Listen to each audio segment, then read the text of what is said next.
ഈ 45 വർഷത്തെ ഏറ്റവും അഴിമതി നിറഞ്ഞ ഈ നഗരത്തിനെ തകർത്ത് തരിപ്പണമാക്കി നമ്മുടെ രാജ്യത്തെ ഒരു തദ്ദേശ സ്വയംഭരണ സ്ഥാപനത്തിലെ ഏറ്റവും വലിയ അഴിമതിയുടെ കൂത്തരങ്ങ് ഏതെന്ന് ചോദ്യം ചോദിച്ചാൽ അത് തിരുവനന്തപുരം നഗരസഭയായിരിക്കും എന്നുള്ള കാര്യത്തിന് യാതൊരു സംശയവും വേണ്ട. വിജിലൻസ് അന്വേഷണം പ്രഖ്യാപിച്ചു.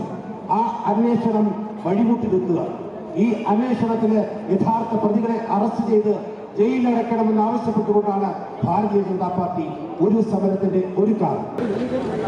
തിരുവനന്തപുരം ജില്ലാ കമ്മിറ്റി സംഘടിപ്പിച്ച ഈ ധർണയ്ക്ക് ഈ മാർച്ചിന് നേതൃത്വം കൊടുക്കുന്ന council party leader Shri എം.ആർ. Goan, പാർട്ടിയുടെ ജില്ലാ ജനറൽ സെക്രട്ടറിമാരായിട്ടുള്ള ശ്രീ തിരുമല അനിൽ, ശ്രീ പാപ്പനങ്കോട് സജി, ശ്രീമതി സിമി ജ്യോതിഷ്, കൗൺസിൽ പാർട്ടിയുടെ ഉപനേതാവ് ശ്രീ കരമന അജിത്, പ്രിയമുള്ള പാർട്ടിയുടെ ജില്ലാ ഭാരവാഹികൾ, കഴിഞ്ഞ 4 വർഷക്കാലം അഴിമതി നിറഞ്ഞ ഈ നഗരസഭയ്ക്കെതിരെ സന്ധിയില്ലാ പോരാട്ടം നടത്തുന്ന നമ്മുടെ പ്രിയപ്പെട്ട ഭാരതീയ ജനതാ പാർട്ടിയുടെ കൗൺസിലർമാരെ, പ്രിയമുള്ള സുഹൃത്തുക്കളെ, മാധ്യമ സുഹൃത്തുക്കളെ, ഈ പ്രസംഗം കേട്ടുകൊണ്ട് നിൽക്കുന്ന CPM-ന്റെ സഖാക്കന്മാരെ, ഉദ്യോഗസ്ഥന്മാരെ, പ്രിയമുള്ളവർ, കഴിഞ്ഞ 45 വർഷക്കാലമായി തിരുവനന്തപുരം നഗരസഭ ഭരിക്കുന്നത് LDF ഭരണസമിതിയാണ്. ഈ 45 വർഷവും തിരുവനന്തപുരത്തിന്റെ ഈ നഗരത്തിന്റെ സർവതോമുഖമായിട്ടുള്ള വികസനങ്ങൾ എല്ലാം അട്ടിമറിച്ച ഒരു പാരമ്പര്യമാണ് LDF-ന്റെ നഗരസഭാ ഭരണത്തിലുള്ളത്. ഈ 45 വർഷം കഴിയുമ്പോൾ ഈ 45 വർഷത്തെ ഏറ്റവും അഴിമതി നിറഞ്ഞ ഈ നഗരത്തിനെ തകർത്ത് തരിപ്പണമാക്കി നമ്മുടെ രാജ്യത്തെ ഒരു തദ്ദേശ സ്വയംഭരണ സ്ഥാപനത്തിലെ ഏറ്റവും വലിയ അഴിമതിയുടെ കൂത്തരങ്ങ് ഏതെന്ന് ചോദ്യം ചോദിച്ചാൽ അത് തിരുവനന്തപുരം നഗരസഭയായിരിക്കും എന്നുള്ള കാര്യത്തിന് യാതൊരു സംശയവും വേണ്ട. കഴിഞ്ഞ 4 വർഷക്കാലമായി ഭരണം തുടങ്ങി മേയർ ആര്യ രാജേന്ദ്രൻ. ഞങ്ങളൊക്കെ മേയർ ആര്യ രാജേന്ദ്രനെ ബഹുമാനിക്കുന്നു. ഒരു സ്ത്രീ എന്ന നിലയിൽ, ഒരു ചെറുപ്പക്കാരി എന്ന നിലയിൽ, ഒരു ഉന്നത സ്ഥാനത്ത് തിരുവനന്തപുരത്തെ നഗരമാതാവായി വന്നു. തിരുവനന്തപുരത്തിന്റെ പൊതുസമൂഹം അംഗീകരിച്ചു. ഇപ്പൊ CPM-ന്റെ നേതാക്കന്മാരും സഖാക്കന്മാരും പറയുന്നത് 45 വർഷക്കാലത്തിന് ശേഷം നമ്മളെടുത്ത ഗോവൻ പറഞ്ഞതുപോലെ ആന മണ്ടത്തരമായി പോയി, നമുക്ക് പോലും തല ഉയർത്തി നടക്കാൻ പറ്റാത്ത സാഹചര്യമാണ് തിരുവനന്തപുരം നഗരത്തിൽ ഉണ്ട് എന്നുള്ളത് പരസ്യമായും സഖാക്കന്മാർ പറയുന്നുണ്ട്, സ്വകാര്യ സംഭാഷണത്തിലും പറയാനുണ്ട്. ഇവിടെ അഴിമതിയുടെ ലിസ്റ്റ് എടുത്തു കഴിഞ്ഞാൽ എന്റെ പ്രിയമുള്ള മാധ്യമ സുഹൃത്തുക്കളെ, നിങ്ങൾക്ക് ഇന്ന് 24 മണിക്കൂർ കൊടുക്കുന്നത് കേൾക്കേണ്ടി വരും. ഞാൻ അതിലേക്കൊന്നും പോകുന്നില്ല. ഗോവൻ സൂചിപ്പിച്ചു, ഈ അടുത്ത അവസാനമായി നടന്നത് വളരെ വേദനാജനകമായിട്ടുള്ള ഒരു വൻ അഴിമതിയാണ്. ആരാ വിജിലൻസ്? കേരളത്തിലെ വിജിലൻസ് ഭരിക്കുന്ന ആരാ? മുഖ്യമന്ത്രി പിണറായി വിജയന്റെ വകുപ്പിൽപ്പെട്ടതല്ലേ? ആ വിജിലൻസ് കണ്ടെത്തിയിരിക്കുകയാണ് സ്കൂൾ കുട്ടികൾക്ക് കൊടുക്കാനുള്ള ലാപ്ടോപ്പിന്റെ തീരുമാനം വന്നിട്ട് കമ്പ്യൂട്ടർ കൊടുത്തുകൊണ്ട് 20 ലക്ഷത്തിൽ പരം അഴിമതി. ഇത് സഹിക്കാൻ പറ്റുമോ? സഹിക്കാൻ പറ്റുമോ? പാവപ്പെട്ട പട്ടികജാതി വിഭാഗത്തിന് കൊടുക്കേണ്ട ഫണ്ടിൽ വലിയ അഴിമതി. മാലിന്യ പ്രശ്നം പരിഹരിക്കണമെന്ന് കഴിഞ്ഞ 2010 മുതൽ തിരുവനന്തപുരം നഗരത്തിന്റെ ജനങ്ങളുടെ ആവശ്യമാണ്. വിളപ്പിശാലയിലെ ചവർ ഫാക്ടറി പൂട്ടിയതിനു ശേഷം ഞങ്ങൾ അത് ചെയ്യും ഇത് ചെയ്യുമെന്ന് പറഞ്ഞുകൊണ്ട് ഒരു കാലത്ത് തിരുവനന്തപുരത്തെ കണ്ടിരുന്നത് എങ്ങനെയാണ്? പണ്ടൊക്കെ ചോദിച്ചു കഴിഞ്ഞാൽ രാജ്യത്തെ ഏറ്റവും നല്ല വൃത്തിയുള്ള നഗരം ഏതെന്ന് ചോദിച്ചാൽ ആ ചോദ്യത്തിന് ഉത്തരം തിരുവനന്തപുരം എന്നാണ്. ഇന്ന് തിരുവനന്തപുരത്തിന്റെ അവസ്ഥ എന്താണ്? കഴിഞ്ഞ കടലാക്രമണം നടന്ന സമയത്ത് കഴിഞ്ഞ ആഴ്ച തിരുവനന്തപുരത്തെ ഏറ്റവും തീരപ്രദേശ ആ സ്ഥലങ്ങൾ, തീരവാസികൾ താമസിക്കുന്ന അവിടെ ഞങ്ങൾ സന്ദർശനം നടത്തുകയുണ്ടായി. കോർപ്പറേഷന്റെ അനാസ്ഥ. ഇപ്പോൾ വെട്ടുകാട് പാർക്ക് ഇടിഞ്ഞ് പൊളിഞ്ഞതിന്റെ പിന്നിൽ കോർപ്പറേഷന്റെ അനാസ്ഥ. ശംഖുമുഖം ആറാട്ടുകടവ് അനാദികാലം തൊട്ട് തിരുവനന്തപുരത്തിന്റെ പൈതൃകവും പാരമ്പര്യമുള്ള ശ്രീപത്മനാഭ സ്വാമി ക്ഷേത്രത്തിന്റെ 2 ഉത്സവം, ഭയങ്കര ഉത്സവവും അൽപശ ഉത്സവവും 2 കൊണ്ടുവന്ന് ആറാടുന്ന സംഗമത്തെ ആറാട്ട് മണ്ഡപത്തിന്റെ അവസ്ഥ എന്താണ്? ഒരു കടലാക്രമണം കൂടി വന്നു കഴിഞ്ഞാൽ ആറാട്ട് മണ്ഡപം കൂടി എടുത്തുകൊണ്ട് പോകുന്ന സാഹചര്യമാണ്. എത്രയെത്ര കുടുംബങ്ങൾ നഗരസഭയോട്, ഈ നഗരസഭ തന്നെ കഴിഞ്ഞ 3 മാസത്തിന് മുമ്പ് മാംസം വിളമ്പാൻ, മാംസം കഴിക്കാൻ, പാചകം ചെയ്യാൻ ഇവിടുത്തെ മേയർ ആര്യാരാജൻ ഒപ്പിട്ടു. അവർക്ക് അനുവാദം കൊടുത്തു. ആറാട്ട് മണ്ഡപത്തിന്റെ പൈതൃകവും പൗരാണികവുമായിട്ടുള്ള പുണ്യസ്ഥലത്ത് അതിനെപ്പോലും തകർക്കുന്ന തരം ചങ്ങമുഖം, വെട്ടുകാട് മുതൽ പൂന്തറ വരെയുള്ള പ്രദേശങ്ങളിൽ പാവപ്പെട്ട ജനങ്ങൾക്ക് വേണ്ടി ഈ സംസ്ഥാന സർക്കാർ എന്ത് ചെയ്യുന്നു?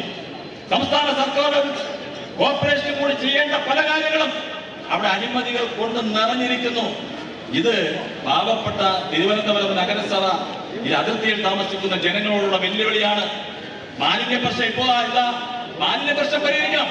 പക്ഷേ ഇപ്പോൾ കുടപ്പനക്കുന്നിലെ കൃഷിഭവനെ അതിനെ മാറ്റിയിട്ട് അവിടെ ഇത് ആർക്ക് വേണ്ടിയാണ്? നിങ്ങൾ ഇത് ആർക്ക് വേണ്ടിയാണ്? തിരുവനന്തപുരത്തെ ചില സഖാക്കന്മാർക്ക് കോടികൾ സമ്പാദിക്കുന്നതിന് വേണ്ടിയുള്ള ഒത്താശയല്ലേ ഇവിടെ എം ആർ ഗോവൻ പറഞ്ഞത്? അത് ശരിയല്ലേ? അവിടെ കീശ ഉറപ്പിക്കുവാൻ കറവപ്പശുവായി തിരുവനന്തപുരം നഗരസഭയെ മാറ്റുന്നു. ഇവിടെ വേറൊരു പ്രതിപക്ഷം എന്ന് പറഞ്ഞ് നടക്കുന്ന UDF-കാരുണ്ട്, 4-7 ആൾക്കാരുണ്ട്. ഇവിടെ വന്ന് ജോക്രിസം കാണിച്ച് പോണതല്ലാതെ UDF വലിയ സംഭവമാണ്, കേരളത്തിലെ വലിയ സംഭവം ആകാൻ പോകുന്നു എന്ന് പറയുന്നത്. ഇവിടെ വന്ന് ജോക്രിസം വെറും ഹാസ്യ കഥാപാത്രങ്ങളായി മാറിയിരിക്കുന്നു UDF-ന്റെ ഒരു 7-8 കൗൺസിലർമാർ. ഇവിടെ ഭാരതീയ ജനതാ പാർട്ടി പൗരുഷമുള്ള പാർട്ടിയാണ്.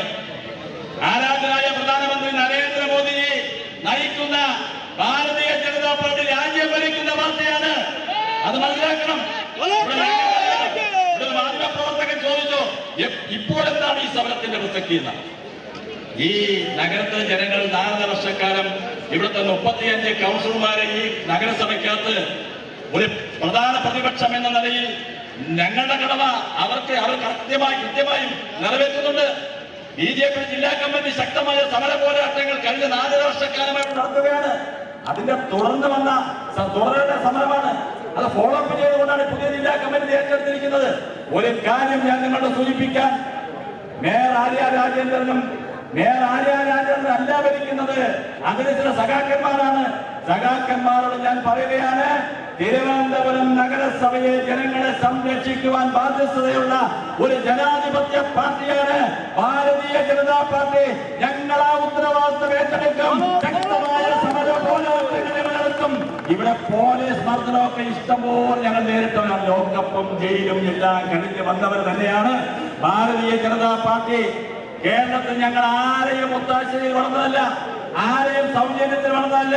ഇവിടെ CPM-ന്റെയും കോൺഗ്രസിന്റെയും കഴിഞ്ഞ കാലങ്ങളിലെ ഭരണങ്ങൾക്ക് എതിരെ ശക്തമായ പോരാട്ടങ്ങൾ നടത്തി അനേകമായ രക്തസാക്ഷികൾ സൃഷ്ടിച്ചുകൊണ്ട് ഈ ആശയത്തിന് വേണ്ടിയും ആദർശത്തിന് വേണ്ടിയും ഞങ്ങൾ പോരാടിയിട്ടുള്ള ഒരു മഹാപ്രസ്ഥാനമാണ്. ഞങ്ങളെ ഉമ്മാക്കി കാണിച്ച് പേടിപ്പിക്കാൻ നോക്കണ്ട.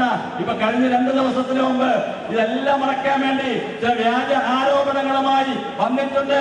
എന്റെ പ്രിയമുള്ള സഖാക്കന്മാരെ, ഈ വ്യാജ ആരോപണങ്ങളുമായി വന്നാൽ അതിന് പിന്നോട്ട് പോകുന്ന പ്രസ്ഥാനമല്ല ഭാരതീയ ജനതാ പാർട്ടി. തിരുവനന്തപുരം കേരളത്തിലെ ദൈവത്തിന്റെ സ്വന്തം നാടിന്റെ തലസ്ഥാനമാണ്, പൈതൃക നഗരമാണ്. ഈ പൈതൃക നഗരത്തെ സംരക്ഷിക്കുവാൻ ഭാരതീയ ജനതാ പാർട്ടി മുന്നോട്ട് വരും. ഇനിയുള്ള നാളുകളിന്റെ പ്രവർത്തകരോട് പറയുകയാണ്, ഇനി സമര പോരാട്ടങ്ങളുടെ നാടുകളാണ്. കരുതിയിരുന്നു, നിങ്ങൾക്ക് നേരിടാൻ പോലീസല്ല, പട്ടാളമല്ല, ഈ ആര് വന്നാലും ഞങ്ങൾ തകർക്കാൻ കഴിയില്ല, തടുക്കാൻ കഴിയില്ല. ശക്തമായ സമര പോരാട്ടങ്ങളുമായി ഞങ്ങൾ മുമ്പോട്ട് പോകുമെന്ന് മാത്രം പറഞ്ഞുകൊണ്ട് ഈ മാർച്ച് ഉദ്ഘാടനം ചെയ്തതായി പ്രഖ്യാപിക്കുന്നു. വന്ദേ മാതരം.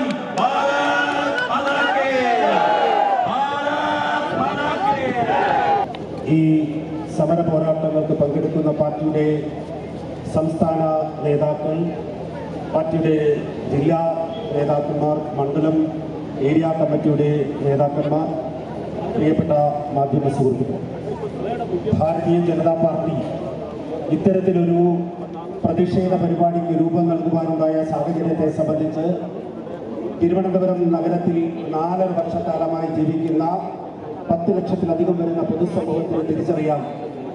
ഈ ആര്യാരാജേന്ദ്ര അധികാരമേറ്റ ശേഷമുള്ള തിരുവനന്തപുരം നഗരസഭയുടെ അഴിമതി, ഈ അഴിമതിക്കെതിരെ സന്ധിയില്ലാത്ത സമരം നടത്തിയിട്ടുള്ള ഈ നഗരസഭാ കവാടത്തിനകത്ത് 34 കൗൺസിലർമാർ ഇവിടെ രാപ്പകലിൽ നടത്തിയിട്ടുള്ള സമരങ്ങളുടെ വിജയമാണ്. ഒരുപക്ഷെ ഇവിടുത്തെ ഒരു 35 ചുണക്കുട്ടികളായിട്ടുള്ള കൗൺസിലർമാരുടെ സമരവീര്യമാണ് 55 പേരുടെ ഭൂരിപക്ഷമുള്ള ഒരു ചെയർമാനെ രാജിവെപ്പിക്കുവാൻ ഭാരതീയ ജനതാ പാർട്ടിയുടെ കൗൺസിലർമാർക്ക് ശ്രമിച്ചു കഴിഞ്ഞു എന്നുള്ളതാണ്.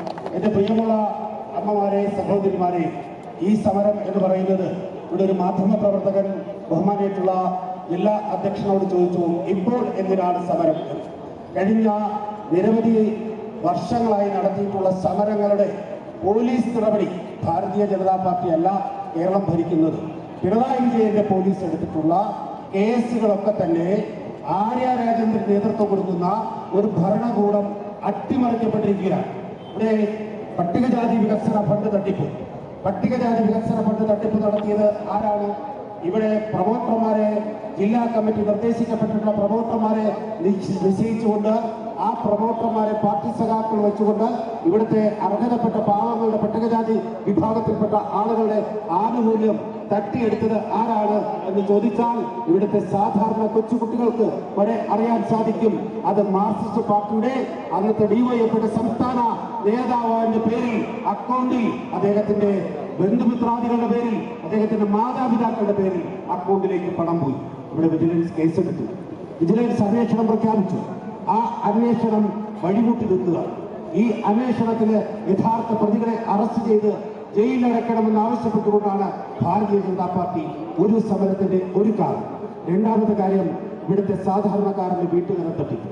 ഇവിടുത്തെ സാധാരണക്കാരന്റെ വീട്ടുകാരൻ തട്ടിപ്പ് എന്ന് പറയുന്ന ഇവിടുത്തെ ഉദ്യോഗസ്ഥർ, പട്ടികജാതി വിഭാഗത്തിൽപ്പെട്ട ഫണ്ട് തട്ടിച്ച അതേ സപ്പോർട്ട് ചെയ്ത് കൊടുത്തിട്ടുള്ള ഉദ്യോഗസ്ഥർ, ഇടതുപക്ഷ യൂണിയന്റെ സംസ്ഥാന നേതാക്കൾ, നിയമം സോണലിന് ജോലി ചെയ്തിരുന്ന ശ്രീമതി ശാന്തി, ആ ശാന്തി എന്ന് പറയപ്പെടുന്ന ഒരു ജീവനക്കാരിയെ കൊണ്ട് ഏകദേശം നഗരസഭയുടെ 30 ലക്ഷത്തിലധികം രൂപ തട്ടിയെടുത്തു. ആ അന്വേഷണം വഴിമുട്ടി നിൽക്കുക. ഇപ്പോൾ ശാന്തി ആലപ്പുഴയിൽ ജോലിയെടുക്കുക.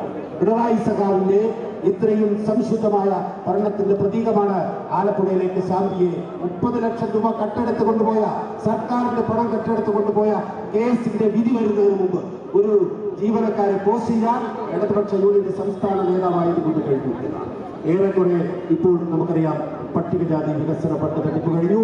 ഇവിടെ നഗരസഭയിൽ അടച്ച നികുതി പണം കൊള്ളയടിക്ക് കൊണ്ടുപോയി ഇവിടുത്തെ സാധാരണക്കാർക്ക് കൊടുക്കുന്ന കമ്പ്യൂട്ടർ, ലാപ്ടോപ്പ്. നമുക്കറിയാം പട്ടികജാതി വിഭാഗം ഉൾപ്പെടെ സാമ്പത്തികമായി പിന്നോക്കം നിൽക്കുന്ന വിഭാഗങ്ങൾക്ക് നൽകുന്ന ആ കമ്പ്യൂട്ടറിന്റെയും അതുപോലെ തന്നെ ലാപ്ടോപ്പിന്റെയും ഏതോ തട്ടിപ്പ് കമ്പനിയിൽ നിന്ന്, ഏതോ ഉടായ്പ കമ്പനിയിൽ നിന്ന് ഓർഡർ കൊടുത്തുകൊണ്ട് ഏറ്റവും വലിയ വില എഴുതി ആ തട്ടിപ്പ് കണ്ടെത്തിയത് ഇവിടുത്തെ BJP അല്ല, വിജിലൻസ്, പിണറായി വിജയന്റെ വിജിലൻസ് കണ്ടെത്തിയിരിക്കുന്നു.